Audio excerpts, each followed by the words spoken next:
안녕하세요. 기독교 국제금조학교 김도영 목사입니다. 또 이 시간에는 우리 기독교의 본질에 대해서 먼저 살펴보고, 그리고 우리 기독교회가 가지고 있는 음주 문제에 대한 여러 가지 상황들, 그리고 그 인식들에 대해서 우리가 같이 나눠보기로 하겠습니다.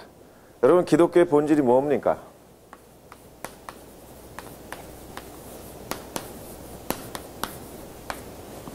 기독교의 본질은 말할 것도 없이 주 예수 그리스도를 통한 전인 구원일 것입니다.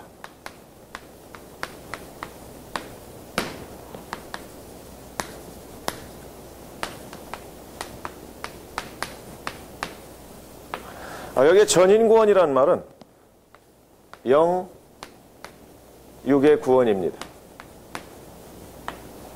영과 육이 구원받아야 된다고 하는 그런 사실입니다. 어떤 사람들은 영혼만 구원받으면 되는 줄로 알고 있습니다. 그렇지 않습니다. 부활체는 온전한 몸을 입은 영원히 살아가는 불멸의 사람이 되는 것입니다. 천사와 같은 존재가 될 것이라고 분명히 성경에서 말씀하십니다. 그리고 이 전인 구원은 현재 진행형의 천국을 이루어가는 겁니다.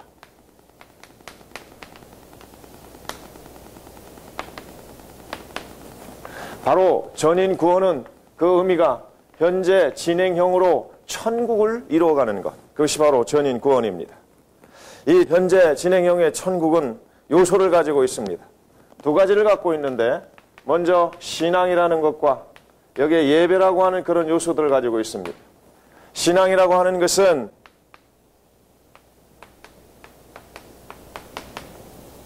하나님을 바라본다고 하는 그런 뜻이 있습니다. 가끔 여호와를 앙망하라 뭐 이런 말씀들이 있는데, 하나님을 바라봄, 하나님을 믿음, 하나님을 따름이라고 하는 이 세 가지 요소를 우리는 신앙으로 가지고 있습니다. 이것 자체가 예배라고 할 때에 우리는 산 제사라고 하는 말로 우리의 삶을 전체를 다 드린다. 바로 전인적인 그러한 신앙생활을 말합니다. 예배라고 하는 것, 그리고 신앙이라고 하는 것은 하나님을 바라보는 것이요, 믿음을 가진 것이요, 하나님을 따르는 것을 말하며, 예배라고 하는 것은 나의 몸과 마음과 정성과 뜻을 다해서 살아있는 산 제사로 전체 삶을 하나님 앞에 드린다고 하는 그런 의미가 있습니다. 여러분, 예배라고 하는 말을 주일날 만나서 잠깐 예배 드리는 것으로 착각하지 마십시오. 그것은 극히 적은 예배의 일부분일 뿐입니다.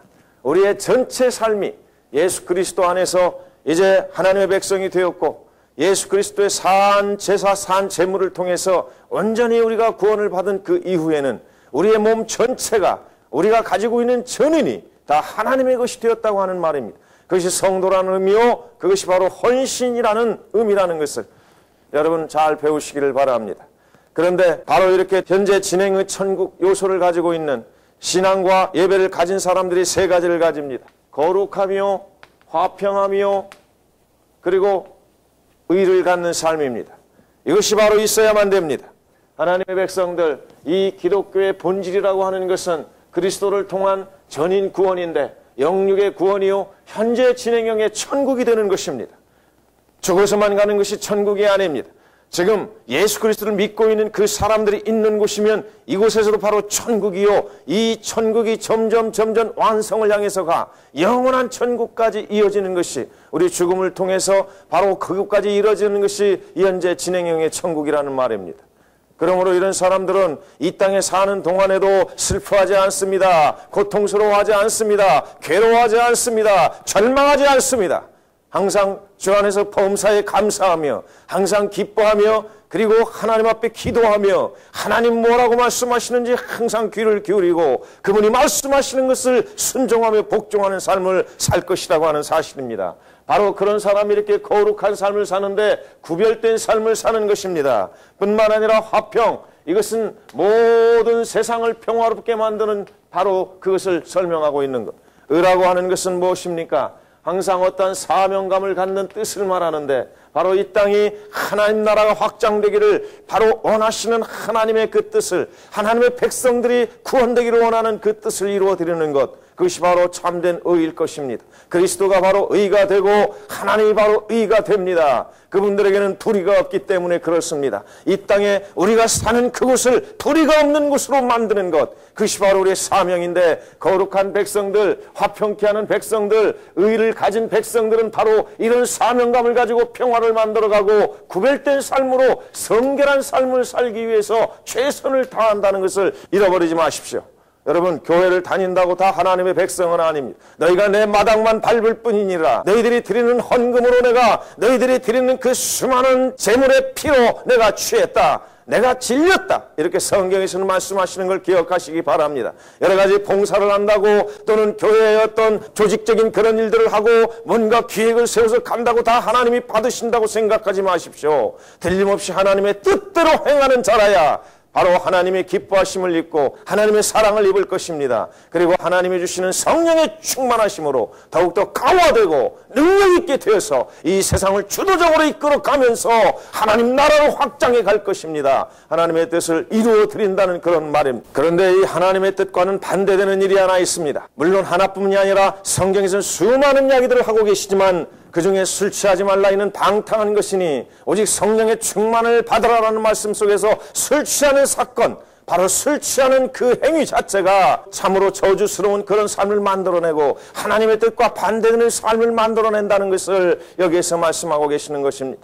여러분, 누가 한 잔이라도 괜찮다고 말했습니까? 그 한 잔이 두 잔이 되고 두 잔이 10잔이 되고 그것이 바로 알코올 중독자가 되고 하나님을 절대로 섬길 수 없는 자들이 되는 것입니다. 어떤 사람이 술 취해서 하나님을 경건하게 찬양하는 것도 봤습니까? 한 사람이라도 그런 사람이 있으면 술을 말술이라도 먹으라고 하겠습니다. 그러나 술 한 잔 먹으면 절대로 하나님을 바르게 찬양할 수가 없습니다. 담배 한 대 꼬나물고 하나님 앞에 기도할 수 없습니다. 이것이 사단의 물질인 것이 분명할진데 어찌 한 잔이라도 허용한단 말입니까? 성경에서 분명히 술은 보지도 말라고 하셨는데 그 술을 보아서는 안 될 것입니다. 사랑하는 성도 여러분, 그저 억지를 부리는 것이 절대로 아닙니다. 저는 25년 동안 알코올 중독자들과 살아온 사람으로서 그 가정이 얼마만큼 참으로 비참하고 그런 사람들이 얼마만큼 비참한 것인가를 알기 때문에 그렇습니다.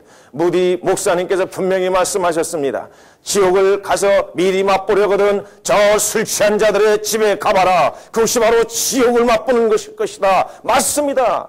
저는 수많은 가정들을 보았습니다. 젊은 날에 비명행사하는 그 많은 젊은이들을 보았습니다. 그리고 늙어도 또한 아무리 점잖게 생겼어도 술이 취하면 개같이 변하는 것들도 보았습니다. 방금 참으로 그렇게 선한 모습으로 좋은 모습으로 이렇게 있었던 사람이 술 한 잔 딱 먹기 시작하면서 바로 변하는 모습을 보았습니다. 여러분, 이런 것들을 바로 보면서도 이 술을 교회에서 허용하고 있다면 그것은 참으로 안 될 일입니다.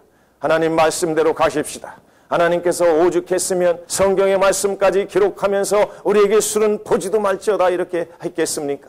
그런데 우리의 생각대로 우리의 관습대로 술을 교회에서 허용하고 있다면 그것은 정말 하나님을 기쁘시게 하는 일들이 아닐 것입니다. 바로 이런 문제는 오늘 어제 있었던 문제는 아닙니다. 이미 미국에서는 1919년 1월 16일 미국 헌법 제8수정안을 통과시켜서 술을 바로 제조하거나 판매하거나 이송하는 것을 불법화하는 그런 법을 만들어서 시행했던 겁니다. 바로 금주법입니다. 그래서 많은 이 교회들이 1년 후에 금주법이 시행되었고 2년 안에 미국의 48개 주 가운데 46개 주가 인준하는 역사적인 그런 기록을 세웠습니다. 참으로 놀라운 일이었습니다. 그것이 바로 청교도 정신 위에 세워진 것들인데, 그런데 또한 하나 참으로 가슴 아픈 것은 1933년 12월 5일 날 바로 제헌법 21번 수정안 채택으로 그 금주 그 법안이 다 철폐되고 말았습니다. 그 이유가 있었습니다. 아무리 법으로 금주법을 만들어 놓았지만은 이미 알코올 중독이 된 사람들이 참으로 이 술을 먹기 위해서 미친 듯이 광분하고 있습니다.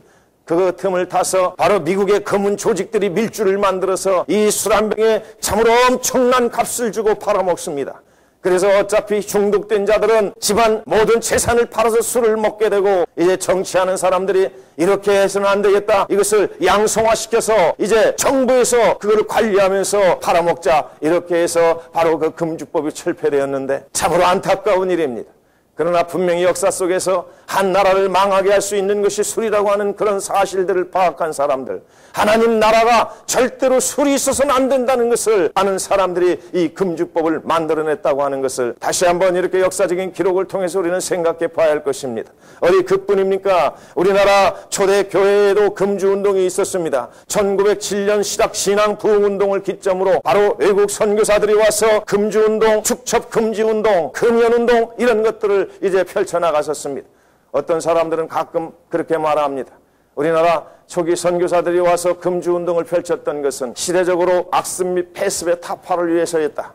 그러나 그렇지 않습니다. 이미 금주운동을 시작했던 미국이라는 나라, 그 나라의 경건한 그리스도인들이 이 땅에 와서 복음을 전하면서 성경 속에서 나타나는 금주 명령을 이 교회마다 법적으로 시행하도록 가르쳤던 것입니다. 그래서 대한예수교 장로교 헌법적 규칙 제2조 5항에는 틀림없이 성도는 술을 마셔서는 안 됩니다. 거기에 금주 명령이 분명히 기록되어 있습니다.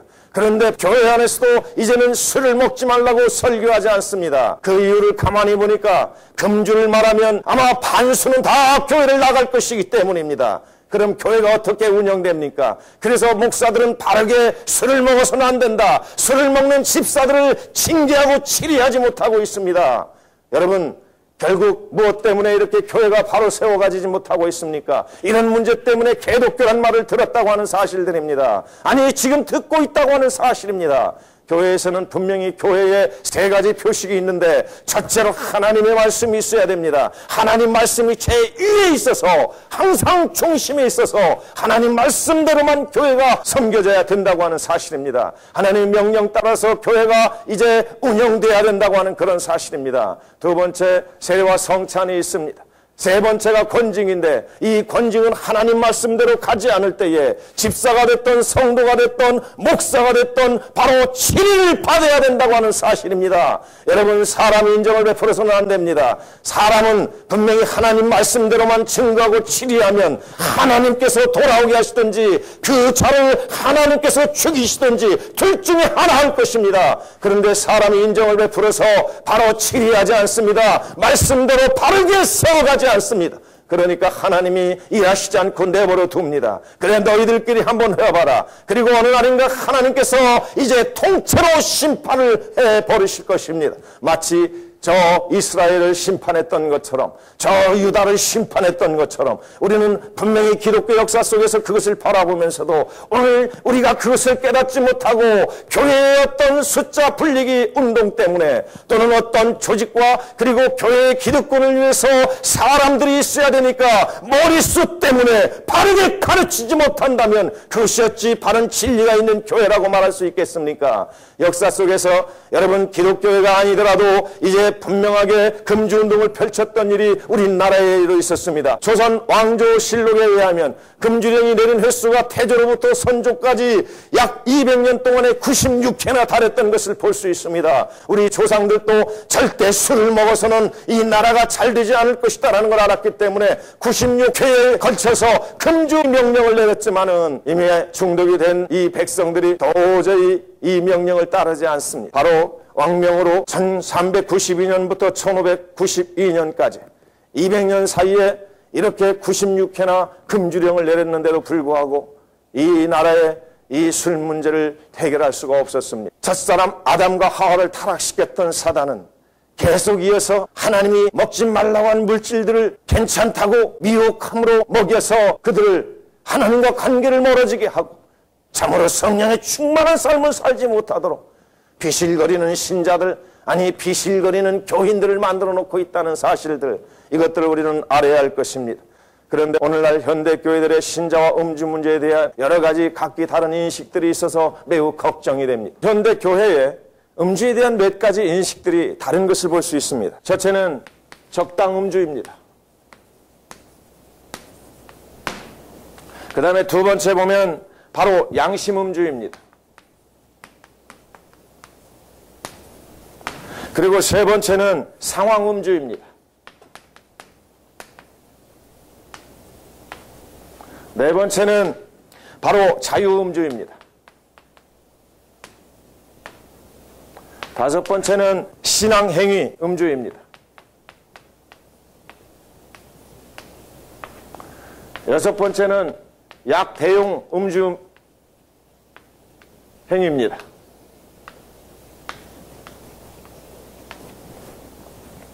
그리고 일곱 번째는 절대 금주입니다.